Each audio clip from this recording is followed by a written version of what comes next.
for months, when one day something hit me.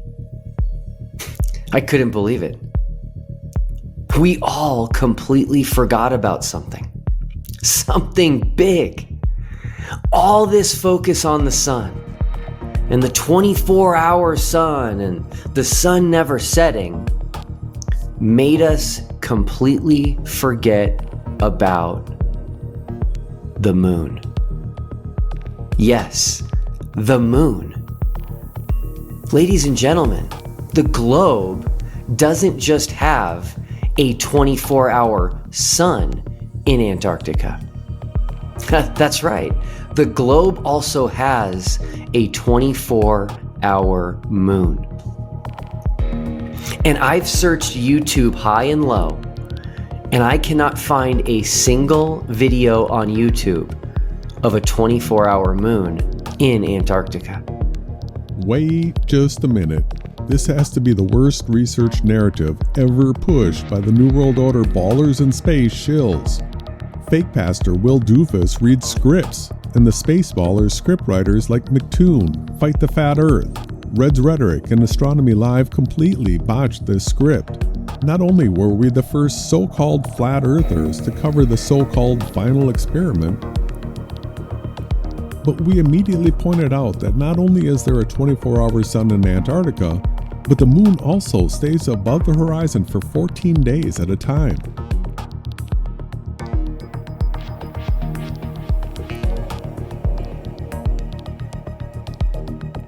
Not a single one. Isn't this exciting?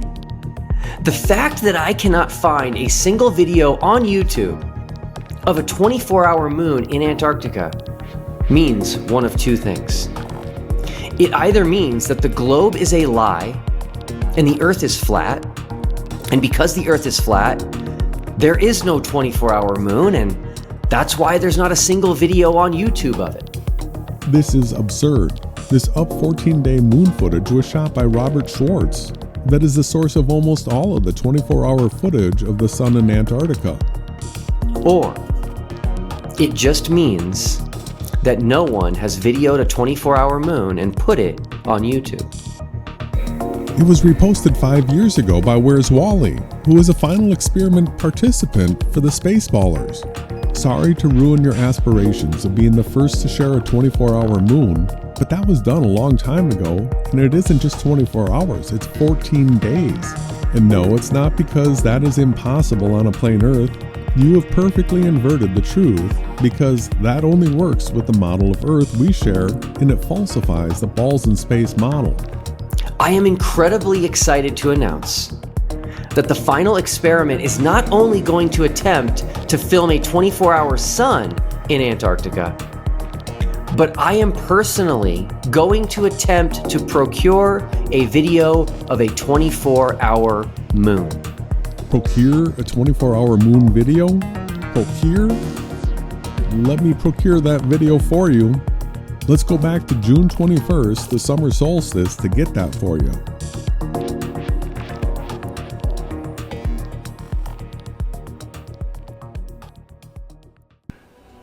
Alright, so let me pull up Telegram here. This is what we're talking about, everybody. This is where the cutting edge of the truth is happening. We had Zworst coming in and saying, sorry if I'm bombing channel, last one. And he had a link to this video, and we're going to watch that. I've been looking forward to being able to play this. It's from Where's Wally 5 years ago. Right, so this was mirrored with permission from this Robert Schwartz. He seems to have all the footage in Antarctica.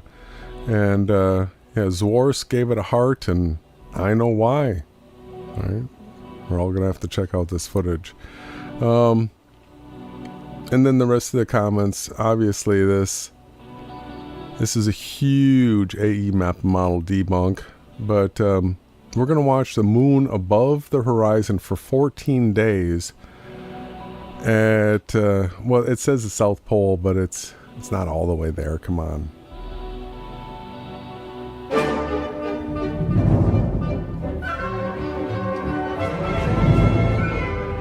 You can stop me anytime you want, brother.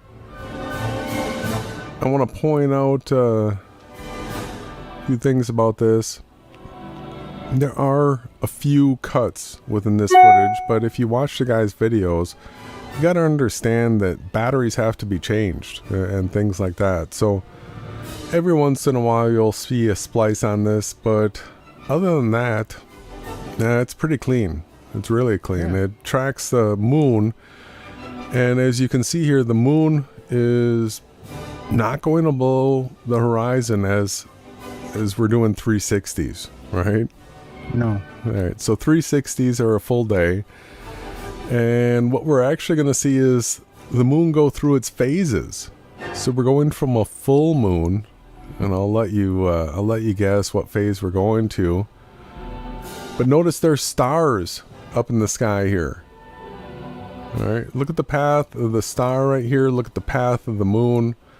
Obviously, the wandering stars are just a hair faster than the moon. And we do go into a cloudy section right here. But notice how high the moon is getting. It's up near the top of the picture. The camera hasn't changed its tilt at all. So the moon has gone from being down lower to being, went up towards the top of the screen. Now it's working its way back down again. And where are we at? We're almost at a half moon. Well, this is called 3/4 moon technically, but here we go. Even though it's cloudy and stuff, you can tell that this is all being recorded at a time of the year when the sun's not above the horizon, right? Not at a single point in this footage have we seen the sun whatsoever. But here's the moon, right? The moon went back up a little bit here. And now it's making another path down. See it going through its phase. Now what do we have over here? Look at this orange glow that was creeping up. Sun's not above the horizon, but here we have day glow. So we went through a period where it was just all night. And here we have day glow without a sun above the horizon. And we here have a moon that's going to go down to its final waning crescent. With no sun. All right, so that was a 14-day time period. The sun was above the horizon and never set. How do you explain that on the Freemason New World Order pressurized pizza dome? Why do we need to go to Antarctica when there's just a plethora of proof that the luminaries are rotating above the horizon once you get far enough south, as they do in the north, right? It's pretty straightforward. It's pretty obvious. So let's go ahead and bring up Stellarium. I want to show everybody here. Yeah, that would be something to witness, to film the daytime new moon. It's incredible. All these things that we're seeing is just fascinating, in my opinion. Yeah, so if we look at the location window here, you can see that I've dragged us down. This isn't real accurate, but it shows right here 79 degrees, 42 degrees. So this is south of where the Union Glacier camp is. So we're plenty far enough south. Not too far, but we're extra far. And so what we can do here is we can lock on to something. I'm going to lock on to the moon. And you can see that we're looking southeast right now. The moon's in the sky as a little crescent, and the sun's over here. And I want to show everybody the reason why they're going to Antarctica December 14th. And that is because the moon's going to be not above the horizon during that time period. Oh, that's horrible. Yeah. So let's take a look at here what's going on. We're running the hour counter. Originally, it sounded like Dufas and gang would be in Antarctica as early as December 4th, and I pointed out that they might get to see the moon above the horizon on the 4th and 5th, but now that we know that they're not in Antarctica and it's the 12th already, we know that Dufas and gang will not be seeing a 24-hour moon above the horizon unless they stay until December 24th. Here's a screen recording of the moon as seen from Union Glacier in Antarctica beginning November 23rd when the moon started coming above the horizon. You can see it rising higher and higher day by day, and on the 27th it begins staying above the horizon for a full 360 degrees. You can see the sun getting close to the moon, and eventually you have your last waning crescent before the moon is a no moon and it gets passed by the sun.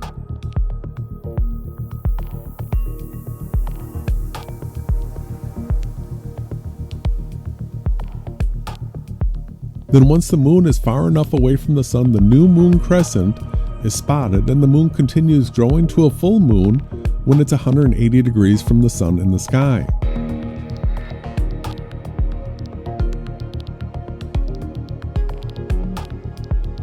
Unfortunately, the moon will set on December 10th this year in Antarctica, and it will not rise again until December 21st, which just so happens to be the winter solstice.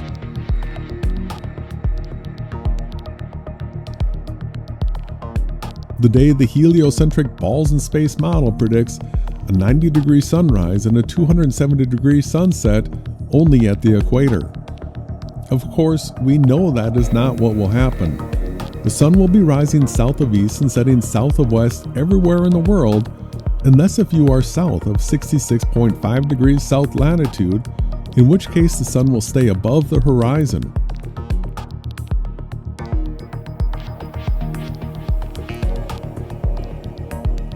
This is not going to be easy, but the stakes have been raised. Not only does the globe require a 24-hour sun in Antarctica, but it also requires a 24-hour moon. And just as a 24-hour sun does not work on a flat Earth, neither does a 24-hour moon. Well, here you go, Will. Stick around and I'll show you the model that predicts this as well. And I will show you why you're not going to be able to film a 24-hour moon while you're there in Antarctica. The model that predicts a 24-hour sun and an up all day, down all day, 14-day moon is a model based on a fixed and stationary plane Earth. And that same model has the sun rising from Earth and setting into Earth between the latitudes of 66.5 degrees north and south latitudes. I have to keep repeating this over and over and over because fake pastor Will Dufas acts like he is deaf when he hears this. But the ballers in space have no model. No model.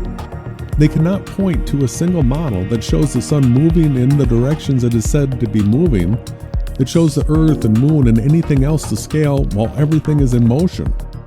Without everything being to scale, none of the angles or distances could be accurate. Space ballers have no model.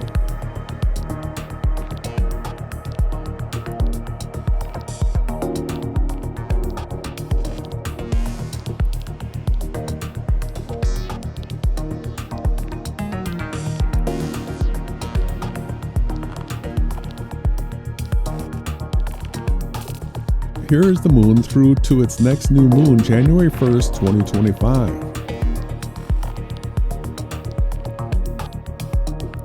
How is it that this fake pastor millionaire that's supposedly paying for fake flat earth single pole pressurized pizza domers and space ballers to go to Antarctica to see a 24-hour sun and moon did not think to go at a time when the moon is above the horizon?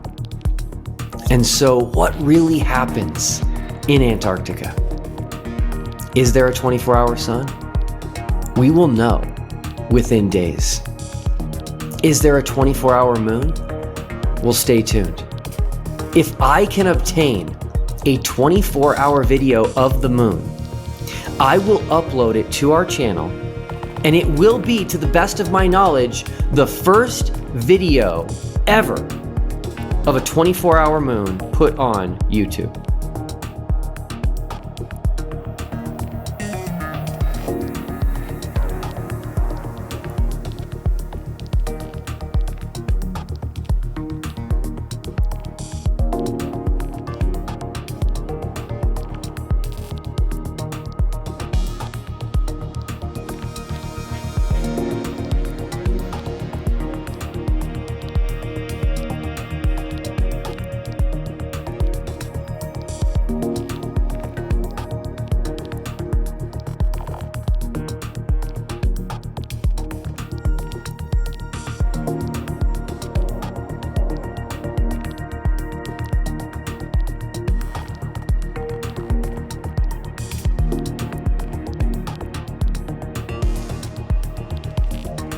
This might be some of the dumbest shillery from Spaceballers yet. What is next? Will Will say that the lack of a 24-hour moon is proof the Earth is a plane? Who knows? All I know is that fake pastor Will Dufas' big gotcha moment is one of the largest fails in recent spaceball propaganda. How he tops this idiocy will truly have to be remarkable.